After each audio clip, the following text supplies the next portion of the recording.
जय हिंद दोस्तों। भूतपूर्व सैनिक मिले अनुराग ठाकुर जी से और ये हैं ओआरओपी के घोषणा मंत्री, डीएडीआर के घोषणा मंत्री। ये भारत सरकार के जो वर्तमान में मोदी जी की सरकार है उसके मंत्री हैं। डिफेंस फोर्सेस के हमारे रिटायर्ड अधिकारी हैं, कार्मिक हैं, उनके फैमिली पेंशनर्स हैं, उनसे जुड़ा हुआ है।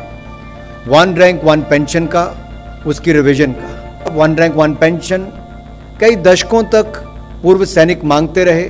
केंद्र सरकारी के कर्मचारियों का दे डियरनेस अलाउंस और पेंशनर्स का दे डियरनेस रिलीफ। तो सरकारी कर्मचारी जो केंद्र सरकार के और पेंशनर्स, उनको लाभ मिलेगा। वहां पर सैनिकों ने जाकर के फिर उनके ऊपर दबाव डाला तो उन्होंने जो, और ये पहली बार नहीं, ये 4 बार उनको ज्ञापन देने के बाद अब वो ओआरओपी के बारे में क्या करें। इससे पहले मैं इनका परिचय करा देता हूं अनुराग ठाकुर जी का। जैसे ही 1 रैंक 1 पेंशन इंप्लीमेंट हुआ उससे पहले मैं मोदी जी का एक भाषण सुना सकता हूं। उन्होंने कहा है कि 40 साल की जो मांग थी वो हमने पूरी की है और देश के मान सम्मान और स्वाभिमान की रक्षा करने वाले भूतपूर्व सैनिकों और सैनिकों के लिए नेशनल वार मेमोरियल हमने बना के दिया। उनके खाने में बदलाव किया, उनके पहनने में बदलाव किया। 1 रैंक 1 पेंशन की उनकी 40 साल। सुनिए दोस्तों, फिर से कह रहा हूं, ध्यान से सुनिएगा। 1 रैंक 1 पेंशन की उनकी 40 साल पुरानी मांग को पहले की सरकारें पूरा नहीं कर पाई। आजादी के बाद से ही नेशनल वॉर मेमोरियल की मांग होती रही है।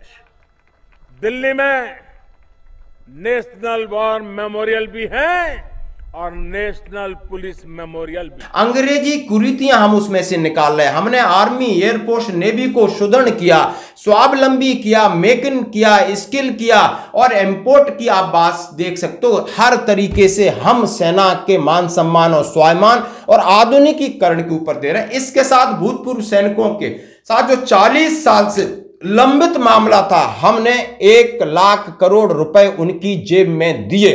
कोई शक नहीं आपने दिए, कोई शक नहीं आपने किया, लेकिन आपने अपनी मर्जी से किया या जो आपको गलत तरीके से आपके सामने चीजें प्रेजेंट की गई वहां पर बड़ी चूक हुई है। और उसी भूल को, उसी चूक को सुधार करने के लिए हम जंतर मंतर पर डटे हुए हैं। हम माननीय सुप्रीम कोर्ट तक चले गए कि नहीं, आपने एक जो पहलू, जो गरीब जवान था, जो विधवा थी, जो लाचार था, वो जल्दी रिटायरमेंट हो रहा था या प्रीमेचर रिटायरमेंट हो रहा था, उनके साथ आपने दगा किया, छल किया। छल अब मैं इसलिए बोलूंगा कि पहले किया वो गलती थी, अनजाने में हो सकती थी। उसके बाद माननीय सुप्रीम कोर्ट में केस गया, उसके बाद जंतर मंतर पर बहुत सारे आपको वापस मेमोरेंडम दिए गए और यही मेमोरेंडम मैं बात कर रहा हूं। अब मैं कनेक्ट कर रहा हूं अनुराग ठाकुर जी को, जो कि ओआरओपी के घोषणा मंत्री मैं इन्हें बोलता हूं और डीएडीआर के घोषणा मंत्री, यानी ये वेलफेयर मेजर में आप बात कर रहे हैं। अब इनके पास कल जो एक्स सर्विस मैन गए तो इनका क्या वर्डिक्ट था। उन्होंने कहा है, फौजियों की बात थी तो फौजी करेंगे, भारत की फौज किसी भी लड़ाई को लड़ने के लिए पूरी तरह से सक्षम है। बिल्कुल सक्षम ही बोलेंगे क्योंकि आप बाहर हो या अंदर हो, मैं उसकी बात नहीं कर रहा। और ये मामला है हमीरपुर भोरंज, भाजपा मंडल भोरंज की ओर से रविवार को हमीरपुर लोकसभा के प्रत्याशी केंद्रीय मंत्री अनुराग ठाकुर के नेतृत्व में पूर्व सैनिक प्रकोष्ठ सम्मेलन आयोजन किया गया। अब उन्हें सैनिकों की याद आई, हमीरपुर में गए, पूरे सैनिकों से मिले। ये मंत्री क्या रखा उन्होंने, केंद्रीय मंत्री अनुराग ठाकुर ने ईसीएचएस अस्पताल के बारे में बात का, जवानों के वेलफेयर के बारे में बात का, जवानों की लड़ाई के बारे में बात का, जवानों को आधुनिक हथियार के बारे में बात का, सेना आपको राफेल दिया इसके लिए बात किया, आपको ब्लड प्रूफ जैकेट दी इसके लिए बात किया, आपको ब्लड प्रूफ हेलमेट दिया इसके लिए बात किया, आपको 1 रैंक 1 पेंशन लेकर आए और बहुत सारी योजनाएं हम लाने वाले हैं।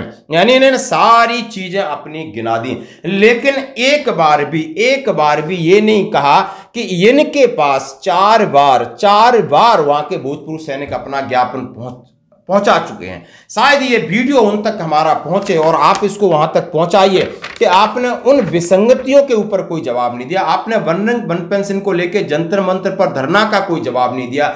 हमने देशव्यापी ऑफिस मेमोरेंडम दिए, आपके मंत्रियों को दिए, सरकारी जितने आपके ब्यूरोक्रेट्स हैं उनको दिए, राज्यपाल महोदय तक आपके पहुंचाए, राष्ट्रपति तक पहुंचाए, प्रधानमंत्री तक पहुंचाया, रक्षा मंत्री तक फिजिकली मीटिंग हुई, लेकिन आपने सिर्फ और सिर्फ हमारी मांग थी कि 3 रिटायर्ड जज की एक मांग दे दो, और इसमें जो विसंगतियां उनको जरा सुन लो, सुन लो, सुन लो।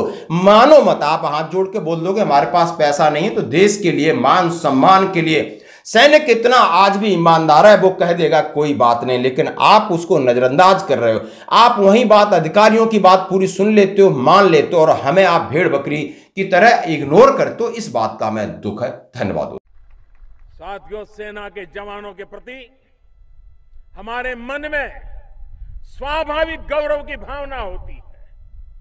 वो देश के लिए इतना कुछ करते हैं कि उन्हें देखते ही भीतर से सम्मान की भावना उमड़ पड़ती है।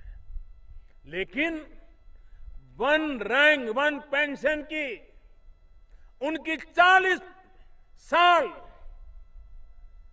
सुनिए दोस्तों, फिर से कह रहा हूं, ध्यान से सुनिएगा, 1 रैंक 1 पेंशन की उनकी 40 साल पुरानी मांग को पहले की सरकारें पूरा नहीं कर पाई।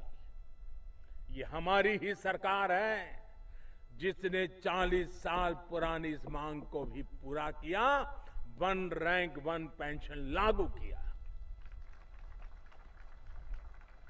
साथियों, देश के स्वाभिमान की रक्षा करने वाले हमारे वीर सैनिकों के लिए आजादी के बाद से ही नेशनल वॉर मेमोरियल की मांग होती रही है। इसी तरह देश की आंतरिक सुरक्षा को बनाए रखने के लिए अपनी जान गंवाने वाले पुलिस कर्मियों के लिए पुलिस मेमोरियल की मांग भी दशकों से की जाती रही है। क्या कोई कल्पना कर सकता है कि इस एक काम के लिए 50-50 साल, 60-60 साल इंतजार करना पड़ा? ये कैसा तरीका था? ये कैसी सोच थी? भारत के शहीदों को भुला देने का पाप, ये पाप करने तक की कोशिशें हुई। आपकी युवा सोच, आपका युवा मन जो चाहता है वही हमारी सरकार करती है। आज दिल्ली में नेशनल वॉर मेमोरियल भी है और नेशनल पुलिस मेमोरियल भी। तो डिफेंस फोर्सेस के हमारे रिटायर्ड अधिकारी हैं, कार्मिक हैं,